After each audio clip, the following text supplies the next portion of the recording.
નમસ્કાર, હું ચેતન Dhanani. રાયપુરમાં city centre mall પંડરીમાં 25મી જુલાઈએ રેવા ફિલ્મનો શો રાખવામાં આવ્યો છે અને એ શોમાં હાજર રહેવા માટે મને ખાસ આમંત્રણ આપ્યું છે પાટીદાર યુવા મંડળે અને હું આવી રહ્યો છું આપ સૌને મળવા માટે. આપણે ફિલ્મ સાથે જોઈએ તો આવો 25મી જુલાઈએ સિટી સેન્ટર મોલ પંડરી રેવા ફિલ્મ સાથે માણીએ.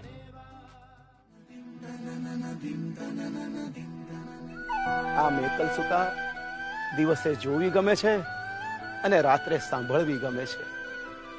દિવસે દ્રશ્ય છે તો રાત્રે શ્રાવ્ય છે. દિવસે નર્મદા અને રાત્રે રેવા.